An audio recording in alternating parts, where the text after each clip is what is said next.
Hello, ladies and gentlemen, and welcome to the Coast to Coast Combat Hour. I'm your host, Matthew Hawkins, and as always, I'm joined by my co host, Ed Carbajal. Weekly, we are brought to you by allaccessmma.com. Check out allaccessmma.com for our video podcast, MMA news, and MMA stories. This week, we kind of got a chance to catch up on some of the chaos from the last couple of weeks, some of the news breaking. Ed, how's it going there on the East Coast, my man?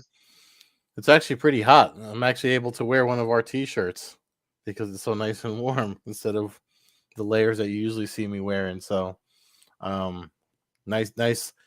Spring, summer are always welcome out here in dirty Jersey. Yeah, I got a cool day. It was hot the last couple days. Got into the 90s, and then today I'm back down to like 60. So, not terrible. I'm not complaining, but summer's around the corner, and I think we both got a big heat wave coming our way after after the real lot of moisture and crazy weather we had the last few weeks. I think on both coasts. Um, so I guess before we get into some of the news that's kind of breaking in the last day, one thing we didn't really get to talk about because we had Sean Wheelock on was the Endeavor purchase of WWE, Yeah. essentially Well, merging yeah. the two companies. I mean, we kind of talked about it, but we didn't get to really We give brought it our up, but we didn't really yeah. give our opinions on the situation or what we thought might happen. And I don't know if I don't know if particularly WWE fans want to hear what we think's likely to happen with it. So, Uh, because you and I talked about it, we just didn't do it on the podcast. But like, I've had some time since to think about what to expect and I mean again you and I yes we watch pro wrestling we've watched pro wrestling in the past. I mean you can't be grow up in the United States and say you've never had your moment of being really into to WWE. It's part of, I mean, it's part of our culture. Pro wrestling it's part of, like, growing up as Gen X, Gen Z, whoever. If you're a young person now, you're watching pro wrestling, you're probably into WWE. So I had some time to think about it because I mean I know what we talked about, and we're going to get into that in a second. But always like to be objective, pull myself out of my fandom and the stuff that you and I have already experienced with the Endeavor ownership of the UFC that WWE fans haven't experienced yet. However, what I was thinking over the weekend after we had Sean on was one thing I know from WWE fans. I mean, at least the ones that I've talked to are people that are into this to professional wrestling. WWE is, I don't really hear them complain about the cost of things as much as we do as current MMA fans, especially when it comes to the UFC, which is owned by Endeavor. So now Endeavor owns WWE. But the flip side to that coin is that Vince McMahon is the co-chair of this new property that they're going to form between the two of them. So I'm wondering. I mean, I guess I'm hoping more than wondering. Maybe we'll get to see some breaks coming, and like not right away, but in the near future, maybe in a couple of years. As far as, because I mean, when you talk about the cost of being a UFC fan and the monthly cost, I mean, I know it's like into, well, I forget the last number. I forget the name of the dude that did the math, and this was only last year. I put it in my newsletter that I know you said you read last week when the news broke, but I mean, it's like $1,500 or maybe even more than that now to be a UFC fan. Never mind anything else with your streaming costs and your pay per view and your fight pass and everything else you want to get into when it comes to the UFC.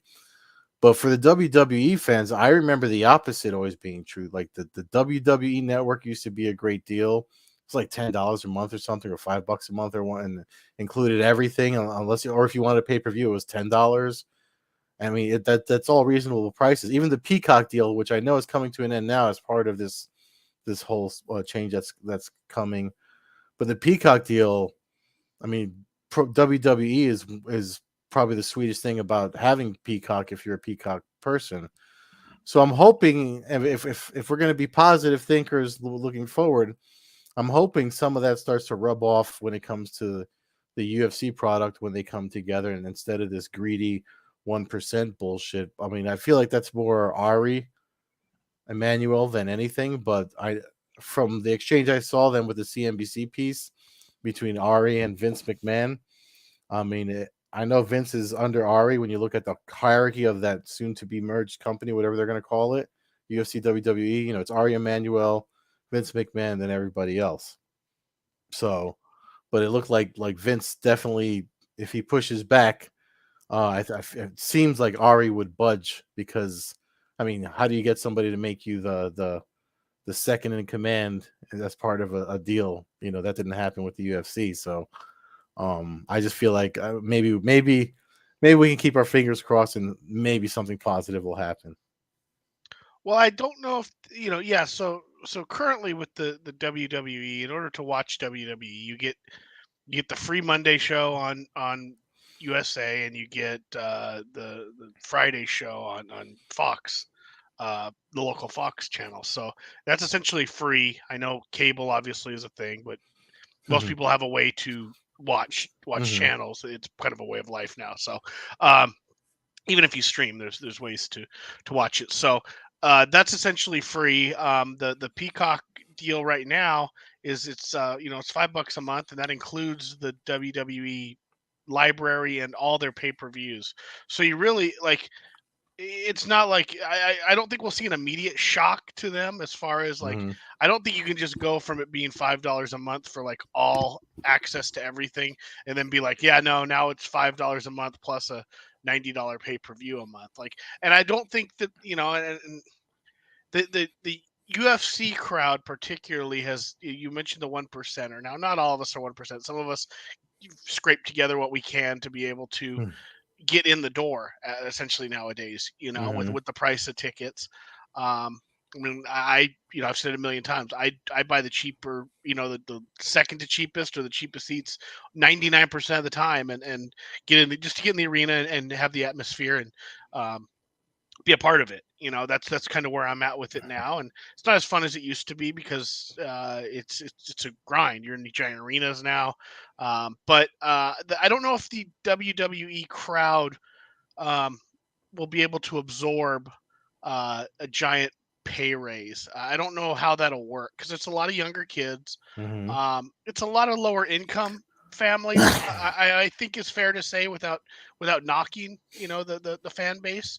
Um, it just is when you go to a pro wrestling event. It's not the UFC. It's not the highbrow crowd. A Mm-hmm. UFC event now is a little bit more. People got some money in their pockets. WWE, I guess the way to say it is it's more like kind of normal dudes. It's the kind of people that Mm-hmm. it's normal people. It's not people that it's mechanics. It's not business executives and stuff like that per se. Um, on average, I mean, sitting in the seats that me or you might purchase for one of the shows. So I don't think there's going to be a huge jump immediately in that. But I do believe that when you buy a company for $9 billion, you're going to try to recoup money, Mm-hmm. and the only way to really do that is to raise prices. And with the UFC, it's been through pay-per-views going up like 40% in a matter of a couple years to event posters going from $10 to I don't even know what they get from now, 25, $30. Mm-hmm. Shirts going from 25 to 45 at events. That's quickly how these people can make up money, and it's pennies when you start talking about the billions, but they got stockholders that they got to get money out to, and they're going to figure out a way to do it. If you're holding a lot of stock in one of those companies, you definitely aren't going to sit around and be like, well, we're going to keep a $5 product out there. They're going to be going, let's start milking people. People get greedy. uh, I don't. Kevin Nicholson chimes in. Maybe UFC and WWE will do the two ring simultaneous event. Just complete chaos. I don't think that's going to happen. I think the biggest issue historically has always been the mix between the two. And when you bring in gambling and you bring in like real fights, you Mm-hmm. I don't think you can blur the line too much. I think if you do that, you risk a lot of potential. You mentioned Yeah. chaos. That's chaos when you start Mm-hmm. talking about if you potentially have a fixed or worked fight. I mean, we've seen it kind of, just the stuff going on with the, Mm-hmm. the gambling stuff with James Krause and stuff, and Yeah. the event that went That's in Korea a couple years ago where there was a rumored, a fixed fight or worked fight or yeah. whatever. So I don't But I don't see that so happening. far, yeah, no, so far every time someone has asked about what they're going to do collaboratively, everyone from Ari, Vince, and Dana White have all said no. We're each entity is going to do each company is going to do their own thing. There's not going to be any cross promotion. You're not going to have people, doing whatever. That's what they're saying now. Of course, we could see that change because we've definitely seen them say there one thing's not going to happen, then the opposite happen, especially on the UFC side. So they're all saying no, that's not going to happen for now. But again, I mean, it's not even. It's still in the works too. So we'll see. We'll see. I mean, if anything, I would imagine you'll just see a lot of cross promotion, kind of like what Bellator and Showtime Boxing. Like when you watch a Bellator event, you see a lot of heavy promotion for the boxing. So you'll probably see a lot of like UFC advertise a lot of WWE pay per views and vice versa. I don't think we're gonna see like many. We're not gonna see many UFC fighters like popping into WWE events like with fake challenges or whatever they do there, unless they're No, actually going to be part of the roster. One thing I do feel like is going to happen that a lot of people seem to be from the pro wrestling world seem to be hinting at is from the WWE end, there's going to be cuts. Like pro wrestlers are going to get cut especially if they're not, drawing names. They're definitely going to get cut. Which that I could see happening because everyone talks about how the WWE has cut people, and where they're going to wind up in AEW or TNA or one of these other promotions.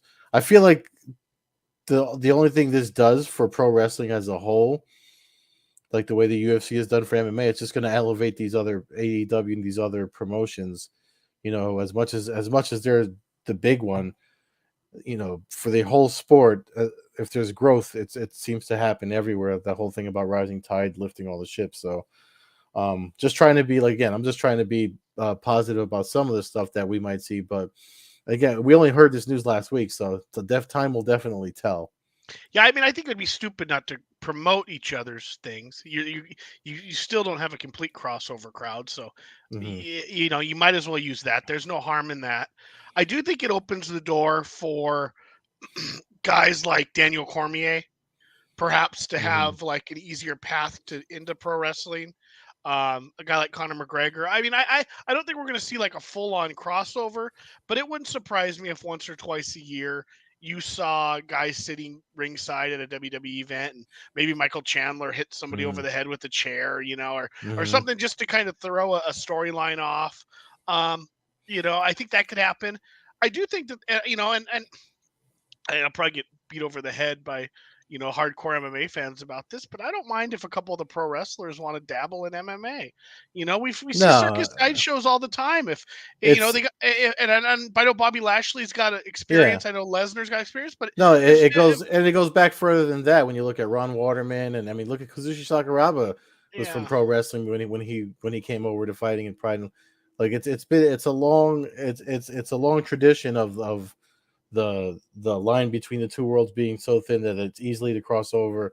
I mean, look at the buzz that the fight never even happened, but Brock Lesnar walked in the cage to push Daniel Cormier, Mhm. and people talked about that for 2 weeks.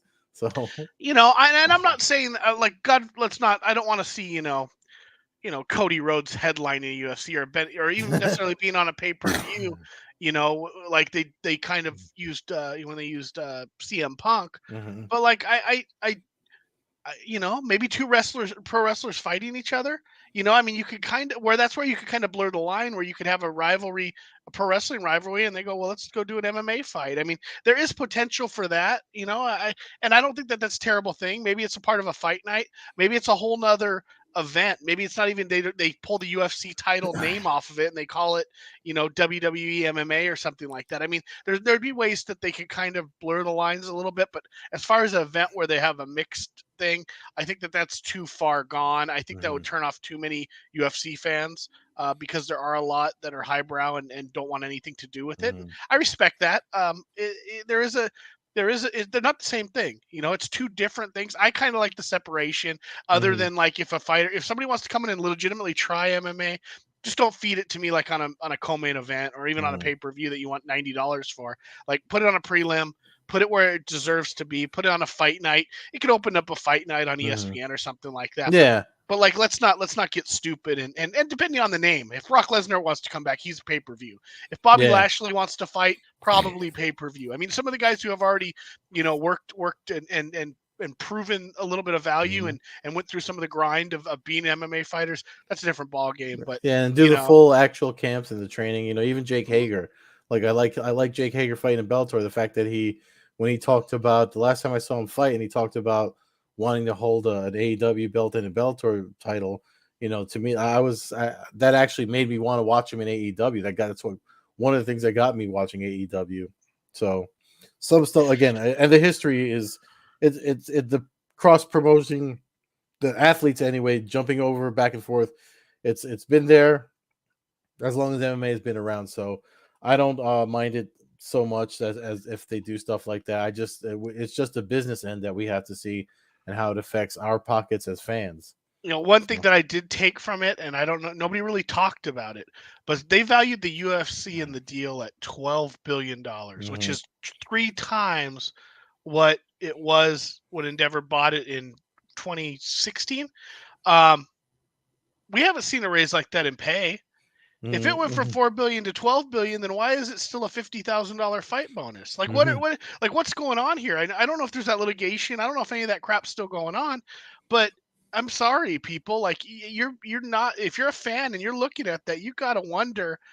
Again, you don't need to dedicate your life to defending fighter pay, but there's something not right about Yeah. guys still getting paid $12,000 to fight in the UFC when the company is now valued at Mhm. $12 billion and it's tripled in the last 6 years. Like that's crazy. That's crazy. And the next time a fan stands up and gives a claps for a gate record breaking gate, like that, you just understand that that just means they charged you more money to go to the fight, right? Like, Yeah. let's use common sense here and realize that like you can support an event. I support a ton of shows. I buy tickets for events I can get credentials for. I do my best. I've done my best for almost 30 years now in supporting as much MMA as I can and buying tickets for small shows and taking people and stuff. But good Lord, like there comes a point where you got to draw the line and go like, this is not worth, it's not worth $500 to sit in the nosebleeds. Like, Yeah. No, you gotta. pull your money back and make a little stand and go buy a $50 seat and go watch some local show or something if you Mhm. need that fix. Yeah. Go Support watch your one, local. go watch Yeah. BKFC, go watch Invicta if you're in the area. Like, the Victa ticket was $42 after fees.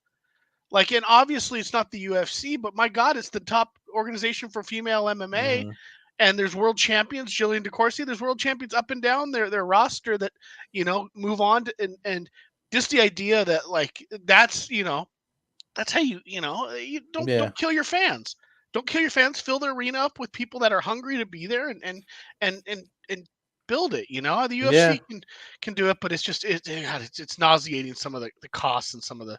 prices that they're going to, especially when they're valuing themselves Yeah. so So that's high and not kicking anything back to the fans and the Yeah, and that's the fighters. flip side that we talked about off when it first happened, when you and I were talking just privately, was like, WWE fan, the non-positive look at it is you're in for some price hikes, WWE fans, because when Endeavor took over the UFC, that's literally all we saw for since 2016, when they bought in July of 2016. They bought the place, and just cost after cost after cost has been coming up for UFC fans. So I mean, if you look at that timeline, maybe it's shorter, maybe it's longer, but again, we got to wait and see what happens. I mean, because again, I think the outlier is the fact that Vince is in a position of where decisions are made.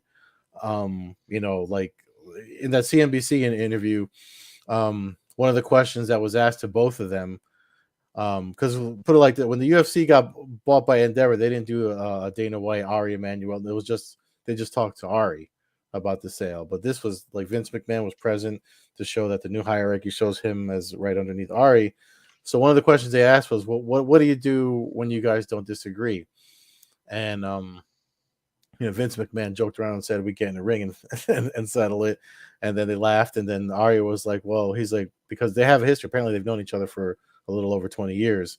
He was like, "Well, if there's something that we can't agree on, then we just won't do it." So maybe that some of those things will be cost related. Maybe so, creative creative wise seemed up in the air because we got a yes and no answer out of Vince McMahon when it came to creative for the WWE side. But again, we just got to wait and see what happens because that news just came out last week. So, I mean, we spent a good 20 minutes talking about that. We should probably move on to other news like UFC 287 and I mean, once again, you credited Sean Wheelock with the Glover Teixeira when he picked Glover Teixeira to win when he won, and then the pressure and space thing that the pick he made for the main event of UFC 287 with Adesanya getting his belt back. He couldn't have been more on the money.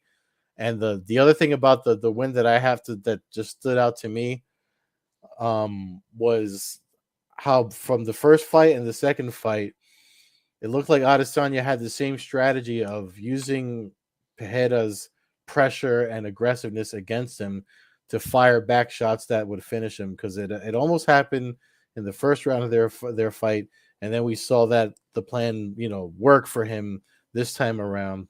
It was a great fight, and that's the Israel Adesanya I like to see. I like as far as his fighting goes. The other shit I could do without the Naruto and all that other bullshit that the cringy, talking points, but that he makes. But as a fighter, I mean, that's the fighter I love to watch. Yeah, that's the fighter you pay to watch it, and Mm-hmm. I think a lot of it obviously has to do with having a fighter in front of him who's coming to kill him, um, which obviously changes Mm-hmm. how you have to fight and the urgency that there is. I mean, um, no, it was fun fight, man. I thought Alex Pereira was fighting great. I thought Izzy did his thing, and then I thought Pereira was kind of forcing the issue, coming after him, and Izzy didn't back down at all, and obviously he landed the huge shot there when it seemed like he was hurt. I think he Mm-hmm. was. I think he was batted up there, and we've seen in the past like you can't just cover up against the cage and it doesn't take much, man. Chuck used to do it all the time, Mm-hmm. specifically to Tito. Like you go back there and you just cover up. Eventually, one of those punches sneaks through the defense in those small gloves, and you get Yeah. lit up. And Yeah, I don't mean to cut you off because you just mentioned Chuck and Tito. I mean, we didn't plan to talk about this. I should have said it before we started recording. But did you watch Catching Lightning, the Lee Murray documentary on Showtime? I did not. No, I haven't seen it yet. If I feel like anybody, if you're a fan of true crime documentaries and combat sports, especially mixed martial arts from the heyday of Chuck and Tito, and you need to watch this documentary. It's long. It's four long episodes, but they go over more than just the crime. I mean, going into Lee Murray's history and stuff like that. I mean, again, I just have to throw that out there because that was what I did with my Easter Sunday. I watched that, and my whole Sunday night was I watched that, and I could recommend it more to anybody. I meant to write a review on it for someplace, but I got tied up with stuff for Spectation Sports, and but it's still in the register. If you haven't watched it, especially you would fucking love it. I'm sure I So would. I mean, yeah. I got to see Lee Murray fight in the UFC.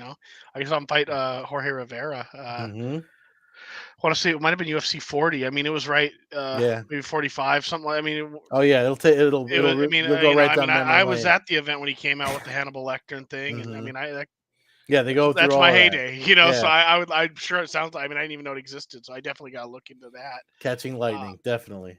but getting back to the fight, the one thing that I haven't seen anybody point out, and it's not to take anything away from Izzy, but everybody's acting like the dude's. He put him out, he put him out, he put him out. The reality is he was put out by bouncing his head off of the mat. That's Mm-hmm. what actually put him unconscious. So it's not taking anything away. It's just a small fact that kind of goes into because everybody's like, oh, we've never seen him hit anybody that hard. And it's like, well, we have. But when you bounce your head off the mat, and it adds to the concussion, and that's actually what Yeah. I believe turned his lights out. So again, small little factor that I just But noticed. plus too, I mean, not for nothing. When if you the most people can take the hits they see coming, and when you're in a, I mean, for folks that have sparred and done some, the shot that drops you is the one you never see coming at you. Mhm. And Pajeda was in a position of where he was in attack mode, and Izzy for again credit to his training and his team and everything, him as a martial artist. he played possum well enough to wind up that shoulder and fire off those right hands to find its mark, and which was a left hand the first time, but it's that shelling up again. Talk about Tito Ortiz. Tito Ortiz was really good at that when he was in his prime, just shelling up and letting the punches roll off just to wind up to fire off the right hand. I mean, that's stuff when I see stuff like that again, that's the Israel Adesanya that on the rise and getting to the title. That's the guy I used to love to watch. I mean, I don't fault him for protecting his brain and playing smart in other fights and stuff like that. But it's the other stuff that, like, I can't watch the press conferences. I can't watch any of this stuff because I'm just like, I don't need to see all the movie quotes and the video game quotes and like it was cool when it first happened, but now it's just like, all right, dude, I'm an old man now. I'm not here for.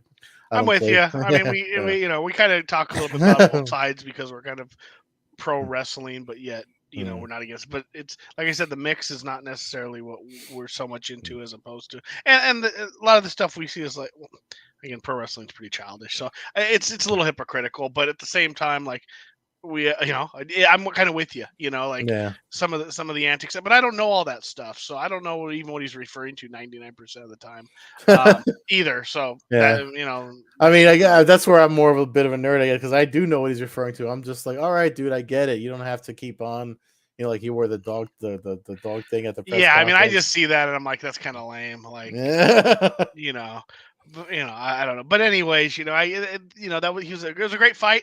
I I don't see how you don't do the trilogy.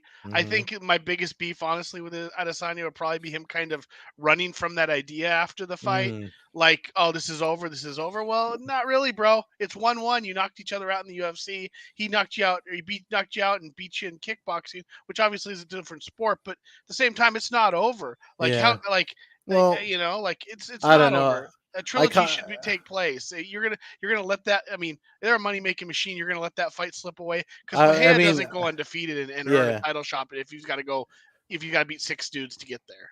I think.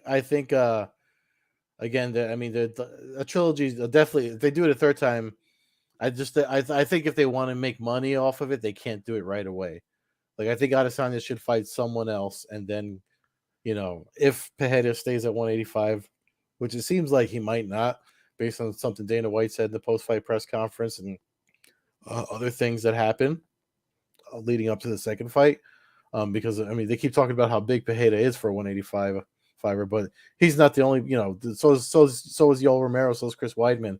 You know what I mean? For their frames, they're very large to fight at a weight class. I mean, I'm 215 and I'm not even a core. They make me look like a child. But the thing about uh, one thing I agree with, like, because when they brought it up to Adesanya in the post fight press conference, he did talk about how he was fast tracked to the title, and this whole thing came about. I mean, he's fast tracked and he beat you, so that's what made the rematch so interesting. And then he had the history from kickboxing of beating you. But because he beat him so convincingly, I don't really care to see that right away. I'm not saying not down the line, but one thing he said was like he's got to do the yards, like he's got to kind of beat other guys before he gets another title shot. And I mean, again, See, I Davidson don't. Figueroa and Brandon Moreno are the exception, but I don't need to see the rematch over and But they over knocked and it. over They again. they knocked each other out. Like I don't see it. Like I mean, I listen. You went for the circus act by Hmm. giving him that run to the title Hmm. before beating a bunch of contenders. Now we're here. I think Hmm. you could put that pay-per-view on this weekend and it would probably sell record Hmm. numbers. Like Hmm. I really think that it's hot right now. People would want to see a trilogy match.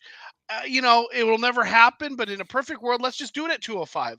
Throw the fucking belt away and let's just call it the grudge match of the century Yeah. Oh, and let that's a him good fight at idea. 205 and Bahia can go up there. Mm. If Izzy wins at 205, he fights uh whoever the hell the champion is now at 205. It's uh Jamal Hill. Jamal Hill. So I don't know. I mean, I just think that like that's otherwise it's gonna if it never happens to me it's gonna be like, well, what if it never happens? I don't know how you look at the record books and don't be like, Mm. well, Pahea owned him, he beat him three Mm. times. Like an Izzy, I don't see standing by that. Like So but the whole it's over talk, like, to me, was what turned me off, because I was like, Mm, bro, like, he gave you 4 chances. He gave you, mm. like, he didn't, That's he didn't true. even have to Yeah. ever come into MMA, and he could have said he was your dad for life, you know? Yeah. And Yeah. then he became world champion. He could have just walked away from the sport Yeah. and been like, bro, you're my kid. Like, I don't want, like, I don't need to waste my time fighting you. I've beat you down 3 times now, or twice, and beat you a third time. Like, Well, so. if they do it, like maybe again. I mean, if they do it, it's not going to be anytime soon. I mean, if they, the thing is, like right now, because Adesanya won, he's hot again. But before that, remember, you couldn't put Adesanya as a headliner for a pay per view and expect it to do well. They always had to throw someone else. Even this one, it was Masvidal and Burns, because those are the guys that sold that pay per view. Everyone, Masvidal has a really strong fan base. I know Adesanya does too. And then you have the people that wanted to see this rivalry, come to its current point. But like before, if you look at every pay per view that had Adesanya on it, it was always either another title fight or something else. Because ever since that Yoel Romero situation and the way he fought there, people were kind of like, I'm not gonna. We all know what they said, but I'm not gonna pay 90 to $100 now to watch him dance around the cage. Yeah, I get that. I disagree that the fight being sold here, I still believe, was the main event. Maybe not in Miami for the live crowd, but for the Mm, pay-per-view crowd, I do feel that the title fight, because of the storyline that they have mm, behind it, carried the sale on that. The one thing that interested me, because I don't know who you're going to plan on having Izzy fight, but mm, right after the fight, Jan Blachowicz tweeted out, "Let's do it at 185. You want to get another revenge fight? Let's do it at 185 for your belt." Jan's a friggin' brick of a human being. If that dude can get down to 185 and wants to fight Izzy at 185, that fight does interest me, because it is a rematch. It's a dude who basically 50-45 to Izzy in the cage. Um, I mean, that's the one fight. I don't know who else at middleweight you'd have him fight. Whitaker a third time? Like, I mean, he beat Whitaker twice, and Whitaker, I mean, has went through a nice little run of beating some guys, but, like, to me, the mm, trilogy is just the fight to make, so you can just mm, get it out of the way altogether. Because as long as it's sitting there on that shelf, that's all they're going to be looking at. Like, who else? I mean, there's not enough competitors, and if he goes up to 205, then obviously he can go fight him, and this crazy talk about him fighting John Jones and stuff. yeah. That's So, lunacy, yeah. But That went out the first time he tried going to light heavyweight and got, we saw how weak his wrestling that's defense and all that. You know what I That's mean? what I Like, mean. So, like, I yeah. don't know, but the Jan dropping down to 185, if he drops down to 185, to me, he's instantly like a top contender. Hmm. I mean, he's a top contender for I 205. think So, I think I mean folks would like to see Kamzat, Kamzat Chimaev, but again, are we going to fast track him? Like, are we going to go the circus hey, show act? it's Like, it's it's it's it's the Endeavors UFC, man. They'll throw freaking oh, I get Endeavor Dwayne doing it, Johnson but and Adesanya talking like, oh, I only want, now he's got to work his way up. Well, when Kamzat goes up there and destroys Izzy, wrestles him and submits him in 2 rounds, Mhm. and Izzy demands a rematch, and they have to do it again. It's not going to be a circus sideshow, but it'll be a circus. Like, that's where it's like, let's. To me, the Pahea fight's the fight that's still just got to happen, because once you Mhm. get it over with, then it's over with. Like, we're done with it. We'll move on. Guys can go off with their career, but to me, this story is like just too wide open. It's like you get to Mhm. the end of a chapter and you're like, when's the new or the season on TV? And you're like, I'm not gonna wait 3 years for fucking Game of Thrones to come out again. Like, give me the Yeah. goddamn dragons, like Yeah. like let's just get through this shit. So I don't know, but Yeah. you mentioned Gilbert Burns. Obviously, he looked great. Masvidal, end of his career, retired in the cage. I think he retired in the cage about 3 fights ago, but that's kind of Not for nothing. I mean, 20 years of professional fighting, whether in any combat sport, is going to take its toll on you. So, I mean, one thing he said that stuck out to me at the end when Rogan had the mic in front of him, he was like, "I don't feel the same when I walk in here anymore." People will say that it's because of the money he made and the knockout knee that changed his the direction of his career, like Dana White said in the post fight press conference. But it's almost 20 years of fighting in backyard. You know what I mean? and he's obviously made some decisions financially that you don't have to do it anymore, and you really do have to be a younger cat to want to continue to put your body through that at that level, and when you get older, trust me, I mean, as a hobbyist martial artist, when you get older, I mean, you definitely feel the sessions more and that's just as a hobbyist. So these guys put doing the 2 a days and all the other stuff that they do on top of the strength and conditioning and time away from family. You saw he's got his kids that are growing up already. I'm sure he wants to be there for them. So I'm glad he hung it up. I feel like they could get him in there to do something else. I mean, hey, look at this is a perfect segue. I mean, I know we got more fights to talk about, but and we'll get into before the close of the show. But like he could do another one. If he wants to make a big payday, he could do one of these Jake Paul versus him type of deals, like the Nate Diaz is doing now. They just announced that today too. But as far as UFC 287 goes, and him hanging up his gloves, um, I think it's good that he did it when he did. I think he fights again at some point. Mm-hmm. The question really is, what's his contract situation with the UFC? Because you talk about him fighting Jake Paul or going to BKFC for some gigantic payday or something like that, and Mm-hmm. that's only going to be if his contract's up with the UFC. Otherwise, the UFC is going to not never let him Well, the fight anymore. contracts seem to be less they're not like the Randy Couture contracts, like now because of who owns them, they look at where they can save money everywhere. I mean, when you think about these stars that the UFC has, it does cost them more money to keep them. Look at the Francis Ngannou situation. I know he says that he wanted all these things that helped other fighters or whatever, but still, he probably wanted more money for himself. David Feldman just said the money he asks for himself is unrealistic. So when you think about stuff like that and all the, I mean, this is a better segue to look at what they did with Raul Rosas. They fast tracked him onto a pay per view to get beat by a guy that everyone now probably knows his name for beating Raul Rosas. Um, they're trying to create stars a little too fast because it's probably more economic for them to. Raul Rosas doesn't cost as much money as Jorge Masvidal to push and put and promote. You know what I mean? No, I just don't know if those Nagano's contract was up, Diaz's contract were up. If Masvidal still has a 4-fight contract sitting out there in limbo, I don't think that they're as easy to just release him in the next 6 months to do something. Maybe 3 years down the line when he's 42 and it's kind of like, okay, well, we definitely don't want to use him. I just don't know if I don't think they're letting him go to Bellator. Let's put it that Mm. way. You know what I mean? Like, No, no. they're If he they're does gonna anything, it's going to be a boxing type of they deal. might Or let it. yeah. Maybe they would let him do that out of respect, and hopefully Mm-hmm. they would. You mentioned, Raul Rosas, and I mean, it's a tale as old as time. I mean, how Mm-hmm. many times do we have to see, especially in the last 8 years, 9 years, I guess? We go through the Page Sage, uh, era, and now Rosas, like, dude, like, I've said it a million times. Build your name up outside the UFC. Come in, make a payday, and like you don't learn. You're like you can't come to the UFC and learn. Mm-hmm. Like it's not going to No. end well.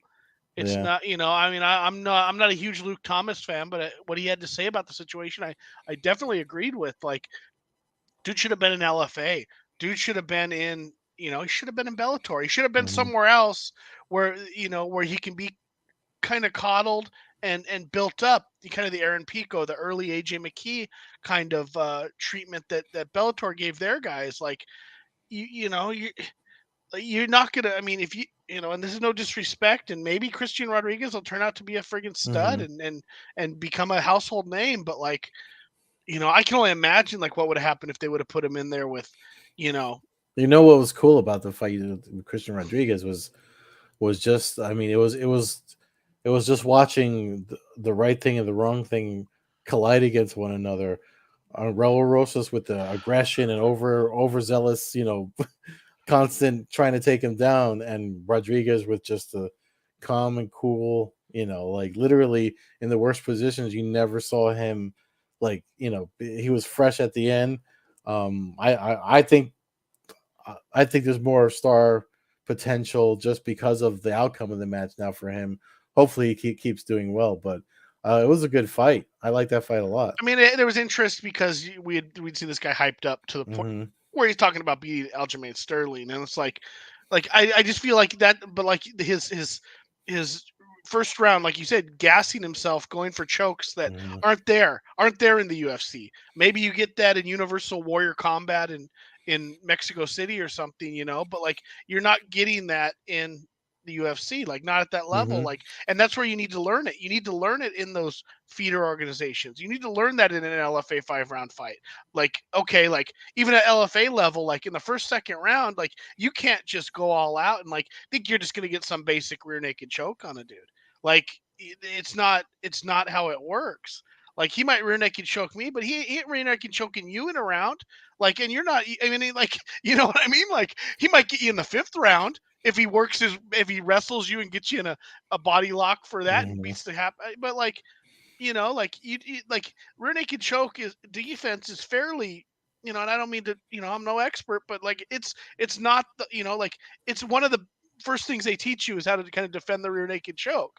I mean, I learned it, and not at anywhere near level like you or any of these guys particularly, but like you can't if that's what you're going for nonstop, like you got to be threatening other moves to get that rear naked choke. You got to be throwing some Well, punches. You got to distract. the perfect example was what Christian Rodriguez did when he did the body triangle and did it to him. I Yeah, mean, he calmly tried to choke him, and when he didn't hit the choke, he just started firing him away throwing and won on elbows and points. punches You and know, yeah, and threatening head and arm and some of I that other stuff. I saw the quote from again someone that did go the exact route you just mentioned, Sean O'Malley. As much as we make fun of him with his hair and the character that he is, I've always pointed out the level of martial artist and the martial arts intellect that he has when it comes to fighting. He even said, you know, he's only 17 years old.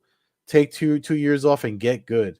Just take 2 years off, do other stuff, train other things, and get good, and then come back. You'll be 20 years old. You'll Hmm. still be young enough to be the youngest champion. I thought that was the best advice coming from someone like you said that just went that did to quote Israel Adesanya that did the yards that you're supposed to do to get to that level. And I thought that was something, again, of all the places I thought I would see a cool quote come from when it came to the Raul Rosa situation, I wasn't expecting to hear from Sean O'Malley, but that's probably the best advice that kid could hear, and I hope he heard it. and it's he dodged a bullet in a sense that he didn't fight somebody that crushed in his eye socket. You know, Sage Northcutt coming back. He's fighting the one Yeah. U.S. vet. His last fight, he fought Cosmo Alexander, a world class kickboxer, a guy I watched in Lion Fight, and a bunch of other organizations. And he got his face broken, and Hmm. he's been out for what 3-4 years now. Like, Hmm. he could have easily been on the bottom of somebody dropping down just elbows and just rearranged his skull and really damaged the kid for all time and eternity and really ended his career. I mean, he was obviously a bit of a novice when it came to certain aspects, and his wrestling is great. I mean, he's got world championship level back take and aggressiveness and all that Hmm. stuff. But dude, like he dodged a bullet fighting a guy who was calm and collected and didn't go in there and just take mount and eventually just drop forearms and elbows on him and break his orbitals Hmm. and his nose and crushed his everything, because there was a point where you were kind of like, whoa, like when he started gassing, you're like, if this gets reversed, like this dude could do some serious, Hmm.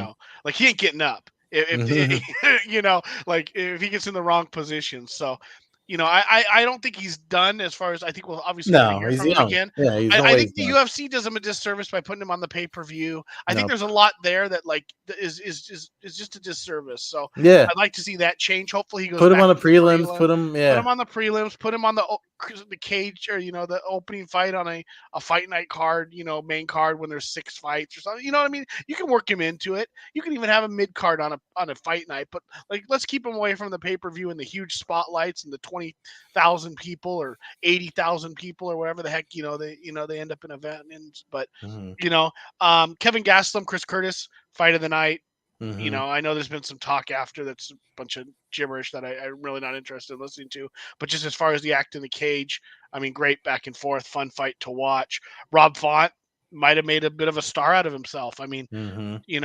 I've kind of always been wishy-washy with him. I mean, he's fun to watch. I don't miss his fights per se, but like at the same time, like you kind of like, like is he ever going to do it? And this time he kind of turned that shit on, and I Mm-hmm. mean, he gave you a highlight reel for the rest of his career Oh where yeah. it was like wow, like that was fun to watch. Like if that's I know it's the just bleed in me maybe talking, but like if that's what he can bring to the table, like bring it to the table. Like let's work on matchmaking and maybe he's not a world champion per se, and but let's make some money and put him in matchups where it's gonna be kill or be killed and let's have some fun fights, because Yeah. I mean I became a bigger fan of that fight. I was sitting there going, whoa, okay, here we go. This is you know this is what I came to watch. Mm-hmm. So I don't know, but overall, I'd say it was a good, I mean, exciting main Yeah. card. I had a couple people who have never watched the UFC, um, come, see, I saw them over the weekend, and they go, I watched my first UFC, and I go, yeah, good fights, huh? They go, yeah, Yeah. Yeah. that was, Yeah. so there, and a lot of it was chatter because of the main event, and you had the highlights of Adesanya basically fighting for his legacy and stuff. Mm-hmm. So, because that's what they said. They go, oh, everybody's talking about it, so I had a Yeah. chance to check it out. So, Yeah, somebody I actually had friends from out here fly down for it that are like definitely casual fans, like stick and ball sports guys. They do their picks in the fantasy football and all that shit, and they went down there. They flew down there for that. So that's how they're still they're whatever they're doing them with the machine, the machine, a marketing machine. They're doing the right things, and it's overall it's good for the sport. But before we run out of time, we should definitely talk about today's news with Nate Diaz. I mean, we already mentioned it. Nate Diaz, Jake Paul, August 5th in Texas, fighting for 8 rounds of boxing. Um, People seem interested. I mean, I'll watch, but I'd watch, you know, I'd watch a lot, but Yeah. I mean, what a lot of the flavors off of the fight after Mm-hmm. he obviously Jake Paul lost to Tommy Fury, so that Mm-hmm. kind of takes him back a little bit. Although I thought he held his own, and I thought it was more of a draw. I might have even had Paul winning. I don't remember exactly how I scored the fight. He did have a Mm-hmm. knockdown, so you know when the other guy doesn't knock you down in an 8 round boxing match, like usually that's a good, it's 20% of the fight basically on a Yeah. scorecard. Um, 25%. So and it's Diaz. I'm gonna watch anything with Yeah. Nate or Nick basically competing. I'll I tell I you. go I'll ahead. tell you what I did like what I do like about it, because it was 7 months ago when Diaz was retiring. He announced his real fight promotions, his own combat sports promotion, and he said he wants to do events kind of like the way one does events with mixed, boxing, kickboxing, and grappling matches, MMA. And if this is their first foray into promoting anything, it's co-promoted with MVP Promotions, Most Valuable Productions. That's Jake Paul's thing, and just Real Fight Inc. that Nate Diaz said he started. This is the first. So I want it to do well. I want them to make some money off of it because I would like to see Real Fight Inc. succeed. My only concern for it is that it's the place to watch it is the Zone. And I know they've done well with their YouTuber boxing stuff. They do all right with boxing overall. Anyway, it seems to be just for boxing, as far as I'm concerned. The Zone has always just been boxing in their marketing. So I hope it does well, but I know boxing fans don't really like the Zone because of they keep trying to. They're supposed to be the pay per view killer, and now they're trying to charge people for pay per views. So it's like, okay, I mean, I don't know. Maybe they couldn't find someone else to put this out there. I don't know if Showtime wasn't interested or whomever, but I just I hope that doesn't mess it up for either of them, because I mean, Jake Paul, love him or hate him, Jake Paul, he's a great promoter. He's good to get eyeballs on combat sports. And again, I would like to see Real Fighting succeed. Where I forget what the name of what was Nick Diaz's promotion for the one event. I was called it War MMA or something like that. I think so. Um, Yeah. and I wanted that to do well, but it didn't. So I would like this. I think the timing is right for the opportunities out there for anyone to try to do well if they can with the eyeballs on combat sports that exist now. I think they each have their hardcore fans that'll figure out a way to watch it. Mm-hmm. Um, I do think that you're going to make it easier for a lot of people to figure out other ways to watch it, which obviously won't put a ton of money in their pockets through that route. Um, but